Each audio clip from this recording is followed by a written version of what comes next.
this morning we'll continue on in Mark chapter 4. As we have looked at Mark up to this point, and we've looked at the early ministry of Jesus, we have seen that one of the things he has been doing has been revealing himself to be God incarnate by the things he's doing. And this brings us this morning to verse 35 of chapter 4. Ordinarily, I don't title my sermons, but this one is titled this morning, The Perfect Storm. And let's start reading with verse 35. On the same day when evening had come, he said to them, "Let us cross over to the other side." Now when they had left the multitude, they took him along in the boat as he was, and other little boats were also with him. Now, as we look at this, it starts out by saying that this occurred on the same day. Well, on the same day as what? Well, if we look back in our context, it's everything that has happened up to this point in chapter 4. And we started this by seeing him teaching by the sea, and this multitude was so great that he had to go out in a small boat, and it was there that he preached to the multitude so that they could hear him. And verse 2 tells us he taught them many things by parables, and verse 34 says, but without a parable, he did not speak to them. So it was a very full day. Now, one of the things that I've had the chance to learn now here over the last several years is that when you talk continuously for 45 minutes, just the respiration of that time can be very tiring. Now, you add to that having to continually weigh every word, that can be mentally exhausting. So just personally speaking, I can go home at the end of service on Sunday, sit down and eat, and by the time I'm done, I'm ready to do a faceplant in my tomato soup because I'm so tired. So, I'm picturing, and that's with amplification, and I'm picturing Jesus here now teaching without amplification on this shore for however many hours he was there. And, it becomes clear that that's got to be pretty exhausting. And so what we see here is that when evening had come, they'd make this decision then to cross over to the other side of the lake. This has been the end of a long day for him. He's just spent them however many hours teaching in parables, and in his humanity, he must have just been thoroughly exhausted. So he says, let us cross over to the other side. Now, as we read about this event today, we have the benefit of knowing that there is a storm that is on its way in the life of the disciples, and we know what the outcome is going to be. But in all fairness to the disciples, they didn't. So as we read this, we can't be too critical of them. I believe Jesus also knew there was a storm on its way. And as you look at that, you might be thinking, why on earth would he send them into this storm knowing there was going to be one and knowing that they had no idea that there was? And as I look at this and I think about all that Jesus has done and all that he's taught up to this point, one of the things that becomes evident is how important it is to carefully follow his words, to listen to what he is saying. And if we look at what he said, the disciples, I believe, overlooked some important words in this statement. He said, let us cross over. He didn't say, now let's go out to the middle of the lake. There's going to be a storm. You're going to drown there, and I'm just going to walk the rest of the way. He didn't say that. They were going to the other side. And because Jesus said it, there was no need that they should doubt it. Jesus said it was going to happen, and it would happen. Now, when they left, they took him along in the boat. And as we look at that phrase, we think about that. It doesn't say they took him along in a boat, they took him along in the boat.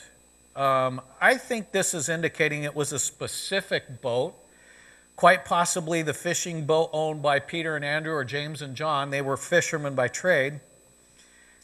And as we look at this boat, it would have been something that is smaller than our modern day yacht, but it would have been something that is bigger than a rowboat. So, just kind of try to get an idea in your mind of how big this craft would have been. But it says that they took him as he was. And as we look at this, we see in this the picture of a man tired out in the frailty of his human flesh at the end of a long day, having poured himself out in his teaching to all those who had ears to hear, teaching them in parables.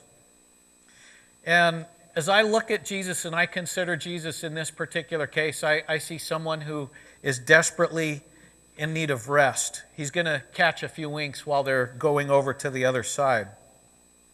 And there's all these other little boats with them. Now, the question I wonder, it's possible that some of these were dinghies that were part of the fishing trade. It's also possible that these were just boats owned by various of the people that were following him, or those that had come out to hear him, and they decided they wanted to hear more, so they were going to follow him. But in any event, there's a number of boats then that strike out into the Sea of Galilee.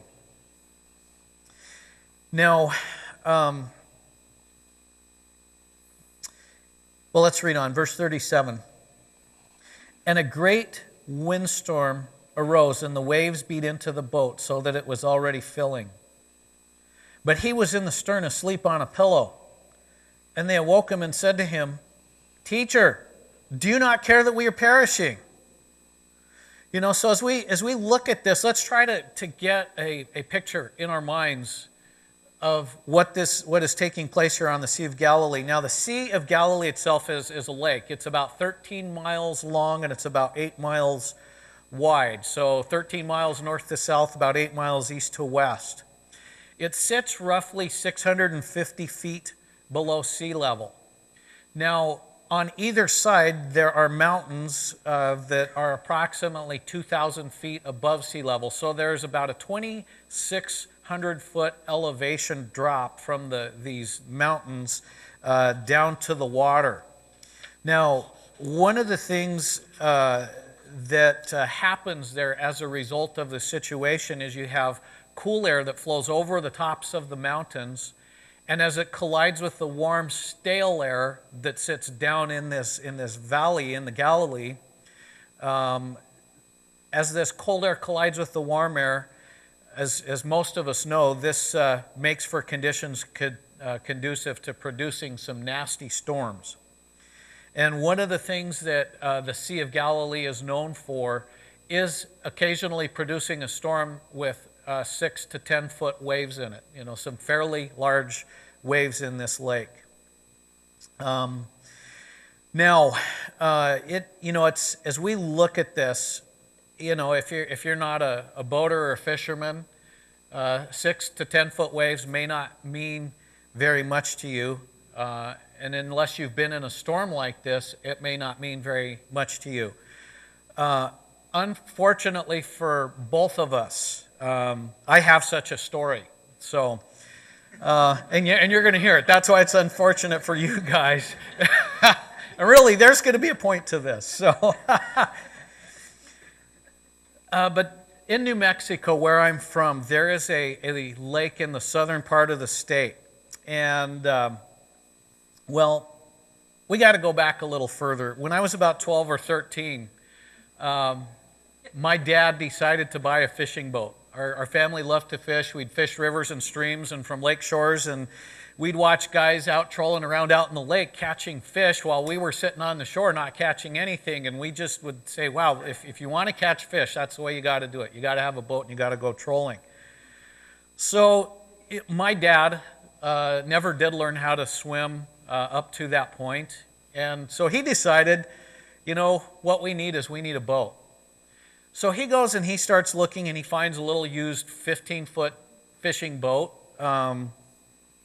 And my dad was a smart man, and he knew enough to know that he didn't know anything about boating. So he had a friend, an old neighbor, who was an avid boater, and he took him to look at it. And this man, Kurt, he looks at this boat and he says, I used to own this boat. This was my boat. I know this boat well. And so he's like, okay, well, great. So we decided that was pretty good, and so Dad bought the boat. And when Dad's bringing the boat home, my mom, who also was not a swimmer, was just convinced that my dad was going to drown us kids. We were all avid swimmers.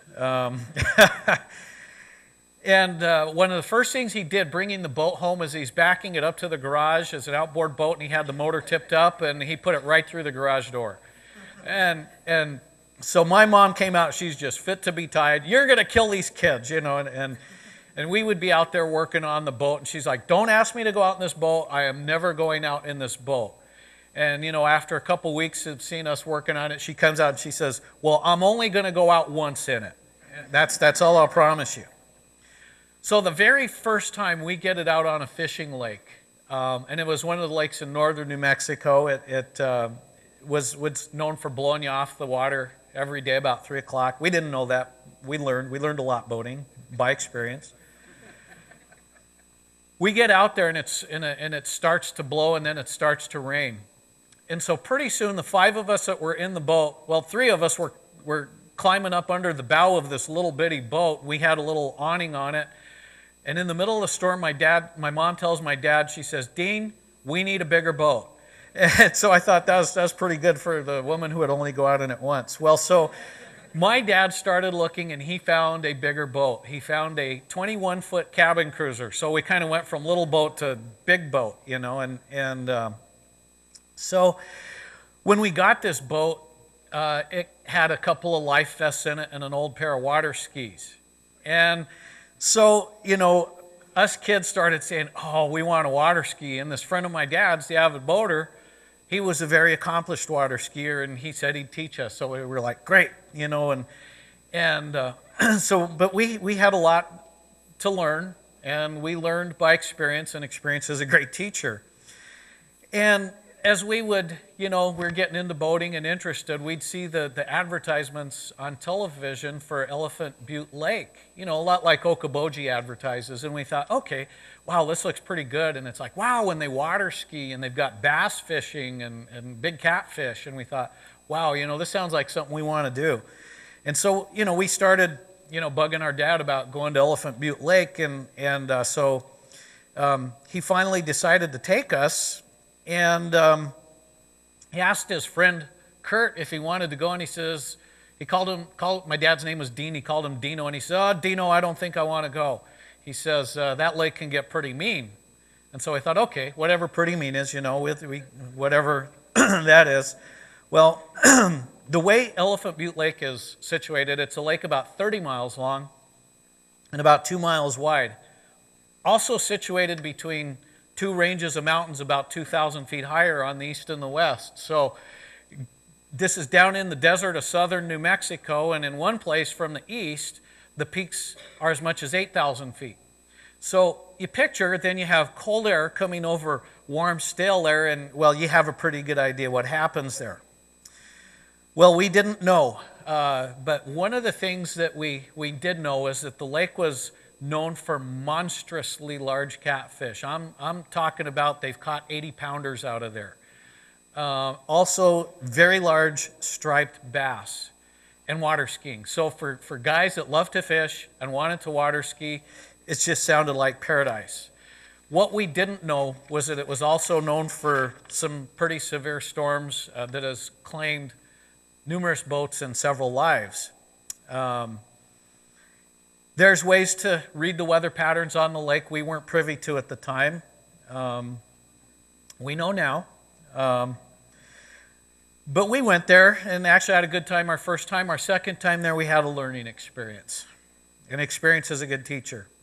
But we went out off across the lake, and we headed out. The boat ramps on the west side. We headed out the east side of the lake, out of the main bay, up one of the channels where there are fewer boats, and messed around in the water. We fished. We had 8 people all together in a boat, which was too many to water ski, so we dumped people off on the shore, take out water skiers, and then we sat and ate a late lunch, and then my brother and my brother-in-law decided they wanted to take the boat out for a spin, and so we said, okay, or Dad said, okay, go ahead, just don't be gone long.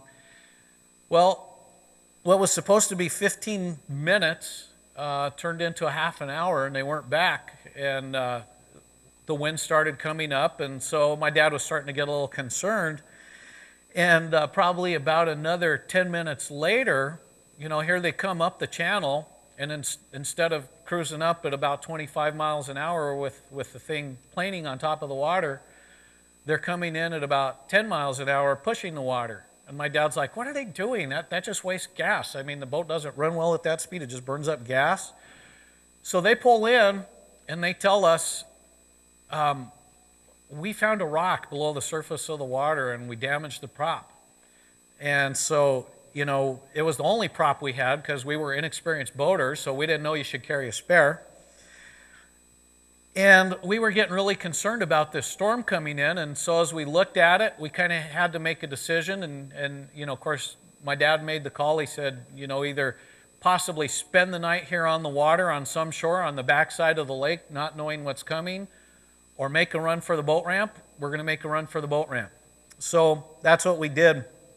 And so we got in this crippled boat, and the 8 of us, and we were pushing out through the channel, and about the time we hit the main bay, it was starting to get pretty windy, and now we had 3 or 4 foot rollers in the bay, and 3 or 4 foot water. So, you picture you're going along at 10 miles an hour, you go up and down these things, and it's boom, you drop, and you get your teeth jarred out.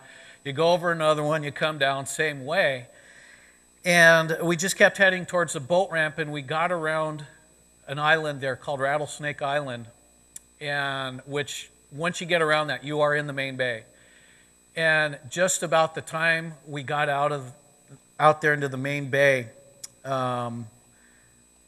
just a bolt of lightning ripped open the clouds, and it just started pouring rain, and all of a sudden the wind just came out. You could feel the cold air, and literally within seconds we found ourselves in 6 foot water.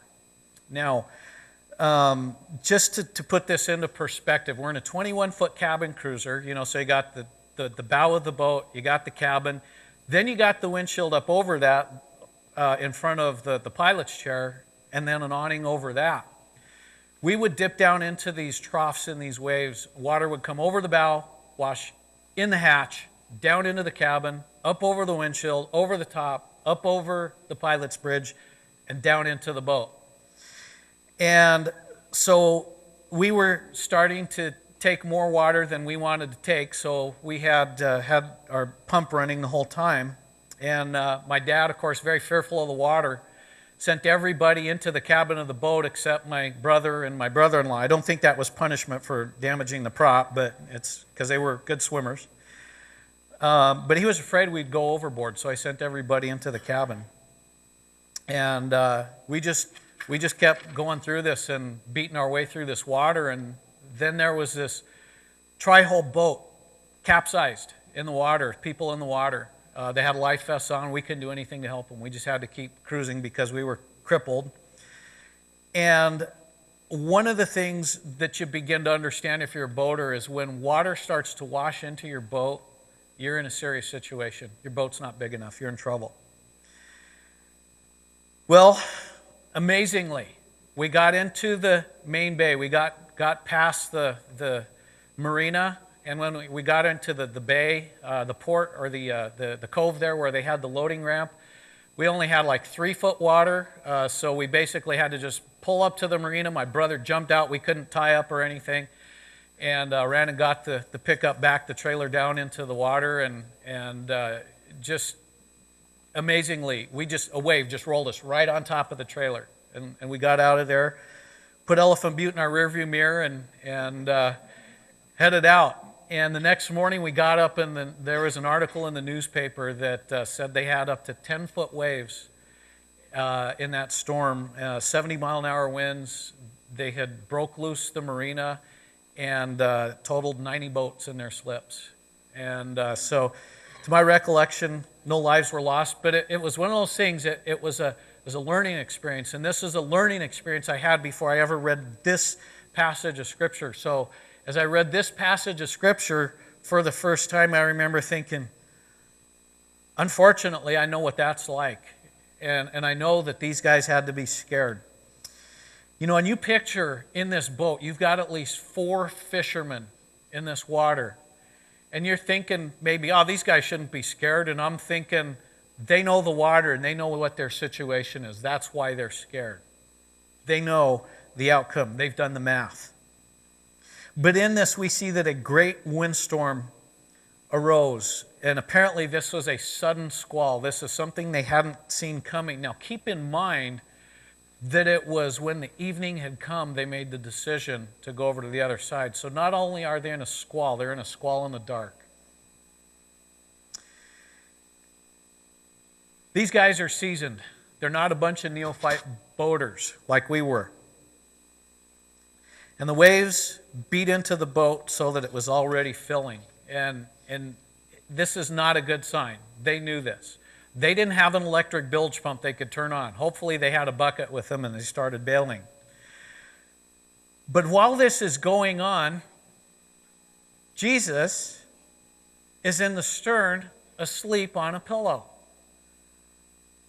You know, this pillow, if it matters, would likely have been one that the oarsman reclined at or reclined against for padding as he stirred the boat. But in this picture, we see Jesus in his fatigue, in his humanity. But in his rest, we see his deity. Because, you know, when you and I are in a storm and we understand how serious our situation is, we are restless because we have no power over the storm. You know, we don't just go to sleep. You know, the storm came through last night, you know, and some of us were talking that we didn't sleep. I know me, you know, it's like, you know, when you got this continual rumble of thunder, for me, you know, I don't sleep through those things. And the reason is because I know that I have no control over the storm. And in the dark, you know, I'm always concerned that, you know, are we going to get a tornado warning? Will we hear the sirens if it happens? Will we get the warning if one happens? You know, and I fear these things, not scared of them really, but just more they keep me awake, they keep me on edge just because I know I have no control. Well, here's Jesus who has absolute control, peacefully at rest in the stern of the boat, because he's got power over the storm. You know, and obviously these men were scared, and among them is Peter. And one of the things we've talked about Peter in the past is one of the things that we can learn from the gospel accounts is that he was obviously very strong as he hauls a net full of 153 fish that was sinking a boat into the shore by himself. We know he was brave. He was the one that was willing to take on the high priest's guard when they came to arrest Jesus.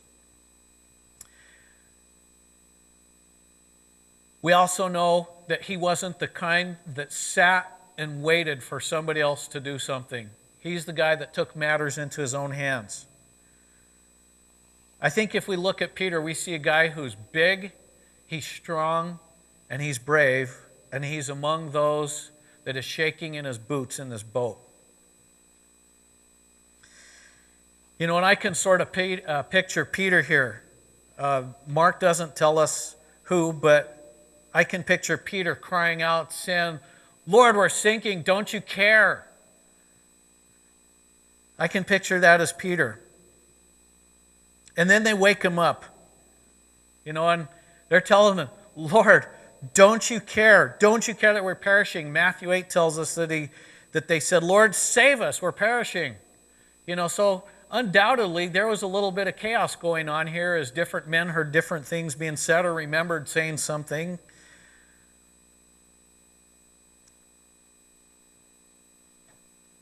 But sometimes we go through storms and maybe that's how we feel. "Lord, don't you care? I'm perishing." You know, and maybe we're in that storm right now. And it seems like Jesus is asleep at the oar. You know, maybe you are just trying to do the things that you know you're supposed to do, and your boat's in a storm. You're trying to do the right things. You're just trying to get to the other side. That's all you're trying to do. And you're taking on water, and you've done the math, and you know there's no way out. You're in a storm. You're in a perfect storm. And you know that this one could pull you under. And maybe in this all you can think is, "Lord, are you asleep or something? Can't you see I'm going under?" Save me, don't you care? Or maybe you thought, Lord, if you knew that there would be a storm, why did you send me into it? You know, I think that's probably a common one for many of us, is when we find ourselves in that situation and in one of those storms that life brings, where we start asking, Lord, why am I going through this? There's some things we need to know about storms, and we need to understand about storms. One is they tend to come up suddenly. They're not something we expect. And even when we plan for a storm, it's only because we planned for the one we just last went through, but we really can't plan for the next one we're going to go through. They don't wait until you're ready for them. They're no respecter of persons, and they show no mercy. As a spectator, storms are exciting to watch as long as we're not the ones going through them. You know, it's pretty interesting to stand on the edge of the lake and watch the water boil and watch it roll and watch the whitecaps and the lightning. But if you're out on the lake, it's another matter entirely. You can't steer around every storm. Some you must go through. And no matter how hard you try to avoid the storms and plan to stay out of the storms, you will eventually go through a storm. And here's the thing that maybe is hard to get a hold of, but it's something we need to understand. There are some storms that just might wreck our vessel. We're not always going to come out of them smelling like a rose.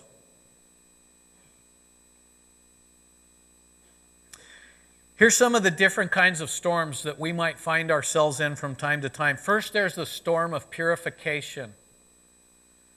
This would be a storm like Noah experienced, where God told him beforehand that he was going to do a purification, that he would destroy mankind, but he would bring him safely through. And he prepared him, and he sent him into the storm. And there is a horrible catastrophe, but that horrible catastrophe stripped away all the harmful things. And sometimes we go through storms of purification where God allows us to go through these things, lets us know beforehand, but He's getting us to let go of the things that are going to bring harm in our lives if we continue to hang on to them. So in His mercy, He sends us into the storm. And then there are storms of correction, like the one Jonah went through. As Jonah's in this storm and the sailors are fearing they're going to lose the boat, Jonah has enough spiritual insight to know that he is the cause of the storm, that the Lord needs to deal with Jonah. And so that's why he tells the guys on the boat, throw me overboard, I'm the reason for the storm. But the reason was he was supposed to go to Nineveh and he was still trying to get out of it. So Jonah would rather get out of the boat and go into the water and drown than to obey God. So here we see Jonah's disobedience being dealt with. This is a storm of correction. But the outcome eventually was obedience. You guys know the story. God appointed a great fish to swallow Jonah. He spent 3 days in the belly of the fish, and then he got ralphed up on the shore. So he goes walking into, and where's the shore? Nineveh. He goes walking into Nineveh, having spent 3 days in the belly of a fish, probably bleached white by stomach acids with seaweed hanging from his face, and he walks in, staggering in, and saying, "Repent." He obeys. Sometimes in storms of correction, He has to bring us face to face with the error of our ways, like He did Jonah. But not all storms are storms of purification, and not all storms are storms of correction. Some are storms of perfection. They're those storms that cause us to grow in our faith, and they cause us to grow in our understanding of who God is when we go through them. And what is important is not whether or not we go through a storm, but how we go through the storm. Right now, the disciples are in a storm of perfection Because what is going to be perfected out of this is their faith. They're going to gain an understanding of just who it is that they are following. As I said, it's not important whether we go through a storm, but how we go through the storm. And how we go through the storm will determine how we come out of it. And so the question I have is, what kind of a storm are you in? Some of you are in storms that I know of already. You know your storm.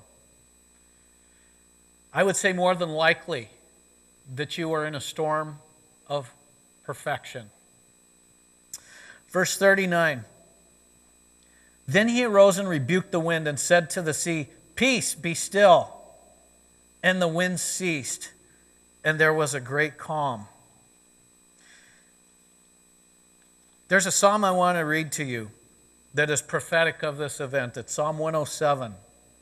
It starts with verse 23. You can turn there if you like. Otherwise, you can just camp out in Mark if you prefer. But it says this: "Those who go down to the sea in ships, who do business on great waters, they see the works of the Lord and his wonders in the deep. For he commands and raises the stormy wind, which lifts up the waves of the sea. They mount up to the heavens. They go down again to the depths. Their souls melt, or their soul melts because of trouble. They reel to and fro, stagger like a drunken man, or at their wits' end." This is the picture of the sailor in the storm on the deck of the ship, reeling to and fro with the water. "Then they cry out to the Lord in their trouble, and he brings them out of their distress. He calms the storm so that its waves are still. Then they're glad because they're quiet. So he guides them to their desired haven." Now, the interesting thing about this is their desired haven, not the Lord's. As we see what's going to happen when we get to chapter 5, their desired havens is a place called Gadara, the place of the Gadarenes. And the first thing that they're going to encounter there is going to be a demoniac possessed by a demon called Legion, because there are many. And so it's in this storm, Jesus is working the work of perfection in the disciples. Now, the thing that amazes me about this verse is that if you've been around water, have seen the storm, once the storm passes, the water does not immediately become calm. And in fact, it can take it several hours before the water is calm again. Because you have this hydraulic action of the water doing this and washing up against the shore, washing out, and so it just continues to keep itself boiling for quite a while. But Jesus didn't just stop the cause of the stormy sea. He stilled the waves that caused his disciples to reel to and fro like a drunken man with 3 words: peace, be still. He calmed the storm. And Mark tells us there was a great calm, not just a cessation of the wind. The water was calm, the sky was still. He brought peace. And with the same 3 words, he can calm your storm too. Verse 40, "But he said to them, 'Why are you so fearful? How is it that you have no faith?'" So first he rebukes the storm. Now he rebukes the disciples. He asks them, "Why are you so fearful?" And I wonder if the disciples thought, "Hello, didn't you just see the storm? Yeah, we know you're asleep, but didn't you just see it?" But that's not what he's asking them, really. He says, "How is it that you have no faith?" They should have remembered what he said when he said, "Let's cross over to the other side." Not, "Let's go out to the middle of the sea and drown." Let's cross over. He promises us that he will never leave us nor forsake us. And they should have taken him at his word. So as we see this and as we look at this, they were already marveling at all the things they had done, but they really didn't understand quite yet who they were following, but I think in this storm, as a result of the storm, they begin to better understand who it is that they follow. You know, it seems to me that the best possible outcome of this storm, probably the one that was desired, would have been realized if they had been calm in the storm rather than crying out to Jesus to calm the storm. Because had they really understood who it was that they were with, that he had power even over the seas and over the wind, they would have known that at any time he could rebuke the storm. If they understood that. I just don't think they understood. But they're beginning to. And here's a question maybe we have to ask ourselves. When we are in the storm, not if we're in the storm, when we are in the storm, when it comes our way, can we be calm in the storm? I know we can all cry out to the Lord because we know he is the Lord of the storm. But can we be calm in the storm and say, Lord, I am going to trust you. You brought me into this storm. You will bring me out of it. Because you know, Jesus is with us in our boat and he's at rest. He's not tossed about. He's completely at rest because he knows who he is. He's not panicked and he does not have fear because he is in complete control. What kind of storm are you in? Are you in a storm at work? Wondering if your job's going to last? Are you in a storm financially where you've done the math and you know this is going to end badly very soon if something doesn't happen? Are you in a storm in your marriage or in a relationship to where you are looking at things and saying, this is not going well? I'm in a storm. And the only one that can pull me out of this is the Lord. Or is it even just a storm of criticism because you are standing up for your faith in Jesus Christ? Many of us are in storms, but if you know Jesus, he's in your boat. You've got him, and he's there. And although it may look to you like he's sleeping, he's at rest.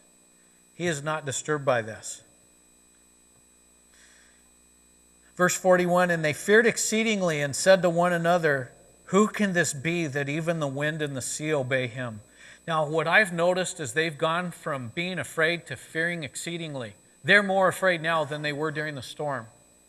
Because now they're more afraid, understanding that they have with them in the boat the one who commands the seas and the air. And he is more powerful than this storm that they had assumed would cost them their lives. And so they asked this question, who can this be? You know, the King James, if you have the King James, I think says it very well. It says, what manner of man is this? You know, thing we got to ask ourselves, when Jesus takes us through the storm, is he trying to destroy us? No, he's not. Is he using the storm to discipline us? Well, sometimes, but not always. Is he wanting us to see him as the Lord who commands even the storms in our lives? Always. Always that's what he wants from us. So what kind of storm are you in? Look at the back of the boat. There's Jesus at rest.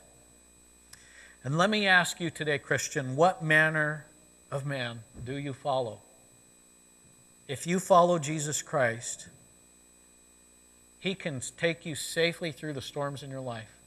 And if you don't know that for sure, then you either need to look at Jesus and see that or question who it is that you're following. One of the two. And if you're not sure, then verse 40 is for you. But Jesus wants you to trust him in the midst of the storm.